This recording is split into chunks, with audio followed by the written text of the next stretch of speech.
ये सबके कल्याण की प्रार्थना से संयुक्त है। इसलिए ऋग्वेद के ऋषि ने एक प्रार्थना की हुई है, तो कहता है स्योना पृथ्वी भवान वृक्षरा निवेशिनी यच्छ शर्म नः सप्रेथ। इसका अर्थ है ये पृथ्वी सबके लिए कल्याणकारी हो, ये सबके लिए भद्र हो, ये सबके लिए सुखकारक हो, ये सबके लिए कंटक रहित हो। ये जो सबकी चिंता है, विश्व कल्याण की दृष्टि है। हम अपने जीवन को जैसे यापन करते हैं उसमें अभ्युदय निश्रेयस की बात नचिकेता जी ने की। हम ये भ्रम फैला दिया गया कि हिंदुत्व का अर्थ मात्र आध्यात्मिकता है, धर्म की प्रार्थना मात्र है। हमारा ऋषि, मैं पूरे देश भर में मित्रों से कहता हूँ, ऋषि का अर्थ कोई ऐसा नहीं था कि वो केवल जटाधारी होगा, गेरुए वस्त्र धारण कर रहा होगा और जंगल में या हिमालय की कंदराओं में निवास करता होगा। जो अपने विषय का ज्ञाता है, श्रेष्ठतम विद्वान है, वो ऋषि है।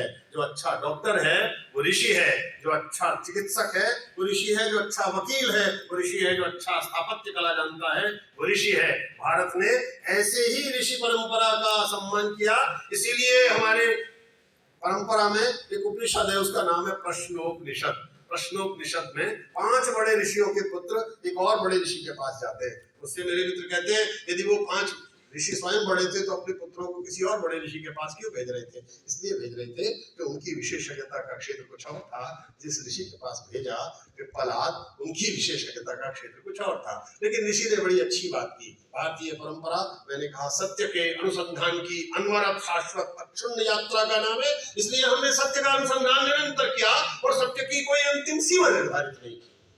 यक्ष ने जब प्रश्न किया युधिष्ठिर से, जलाशय में सरोवर में जल लेने से पहले 4 भाई मूर्छित पड़े हैं, तो प्रश्न यही करता है यक्ष युधिष्ठिर से, कहा वार्ता किमाश्चर्यम कह पंथा कश्च मोदते, मार्ग क्या है? तो वहां युधिष्ठिर उत्तर देते हैं, नहीं को मुनि यस्य वच प्रमाणम।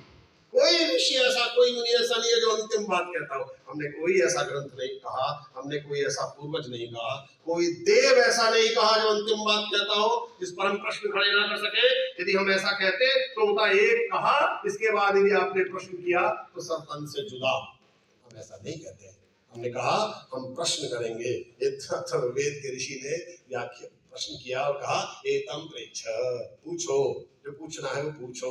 एतम पृच्छ कुहम पृच्छ, जो जिज्ञासा हो, जो मन में बात आए, उत्सुकता हो, कंठा हो, तो पूछो।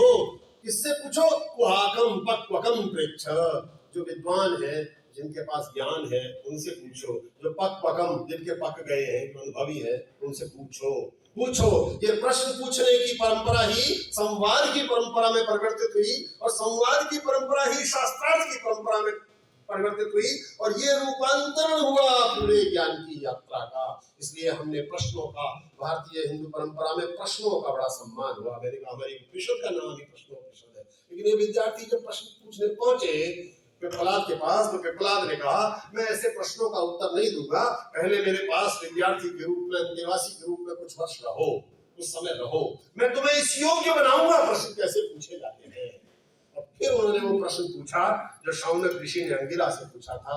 भारत की परंपरा हजारों वर्षों से एक ही प्रश्न जानना चाहती है और वो अंगिरा से शौनक ने प्रश्न पूछा कि भगवो विज्ञाने सर्वमिदं विज्ञानम भवति, क्या जानने से सब कुछ जान लिया जाता है? ये जो सब कुछ जानना है ये स्थूल से परे है, ये ऐश्वर्य से परे है, ये आध्यात्मिक उन्नति मात्र नहीं है, ये भौतिक ऐश्वर्य, समृद्धि, उन्नति, उत्कर्ष से आगे की यात्रा है, जिसे नचिकेता के पास लेकर नचिकेता यम के पास लेकर पहुंच गए।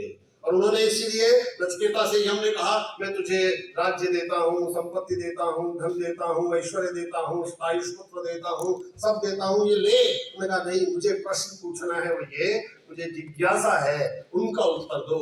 भारत में निरंतर सारे शास्त्र, सारा साहित्य, जिसे आज हिंदू साहित्य कहा जाता है, दुर्घटना है कि भारतीय स्वतंत्रता के बाद इस शब्द को लगभग अकादमिक समुदायों में अस्पृश्य मान लिया गया। लेकिन 1916 में विनय कुमार सरकार हिंदू सोशियोलॉजी लिख रहे थे।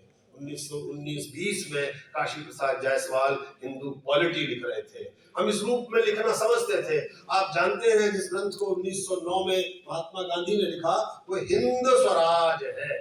वो इस रूप में लिखना संभव था। आज कठिन हुआ। इसलिए ऐसे विचार करें कि हमारी सारी परंपरा, शास्त्रार्थ की परंपरा प्रश्नों से, जिज्ञासाओं से आई। वाल्मीकि ने भी नारद से प्रश्न किया। जब पहली बार उनके मुख से श्लोक निकला अनुष्टुप छंद में, मानिषाद प्रतिष्ठान्तम गम शाश्वती समा यत् क्रौंच मिथुनादेकम अवधि काम मोहितम, थोड़ा उन्हें शोक हुआ, मुझे क्रोध नहीं आना चाहिए था, मैं ऋषि हूँ, तपस्वी हूँ। तो उस अवसाद में जब बैठे थे तो नारद प्रकट हुए और नारद ने कहा दुखी क्यों हो, आदि कवि रसी, आदि कवि हो गए हो, रचना करो काव्य की। तो वो भी प्रश्न पूछते हैं, कौन वस्मिन् सांप्रतम लोके, कौन है इस समय पृथ्वी पर लोक में जिसके बारे में लिखूं। तब नारद वर्णन करते, इक्ष्वाकु वंश प्रभवो रामो नाम जनैषुत, हमने तो लोगों से इक्ष्वाकु वंश में पैदा हुए राम का नाम सुना है, उनके बारे में लिखो। ये जो सुना है श्रूयते, यह भी एक महत्वपूर्ण भाव है। वो ये है भारत में इतनी परंपरा में, हिंदू परंपरा का ही ये मुख्य विषय है। आज का आधुनिक समय मुझको आपको विश्वविद्यालयों में, शिक्षा संस्थानों में सिखाता होगा इंटेलेक्चुअल प्रॉपर्टी राइट, पेटेंट कितने हुए। माननीय कुलपति भी अपने शिक्षकों से कहेंगे, मुझे भी एक विश्वविद्यालय का कुलपति रहने का अवसर मिला, मैं भी कहता था कितने पेटेंट हुए, कितने कॉपीराइट हुए। भारत में हिंदू परंपरा में कोई किसी विचार का कॉपीराइट नहीं रखता, क्योंकि ये विचार मेरा है नहीं, ये विचार मुझे परंपरा से प्राप्त हुआ है। श्री कृष्ण गीता में कहते हैं, एवं परंपरा प्राप्तम एवं ब्रह्मर्षयो विदुः, ये मुझे परंपरा से मिला है, ये मुझे कोई जन्म से नहीं प्राप्त हुआ, मैंने कहीं उत्पन्न नहीं किया, ये सृजन नहीं किया इस विचार का, ये सृजन मुझे हमेशा परंपरा से प्राप्त हुआ है। इसलिए भारत की हिंदू परंपरा ने हमेशा ये माना सुना है, क्योंकि हमने कहीं प्रारंभ नहीं माना।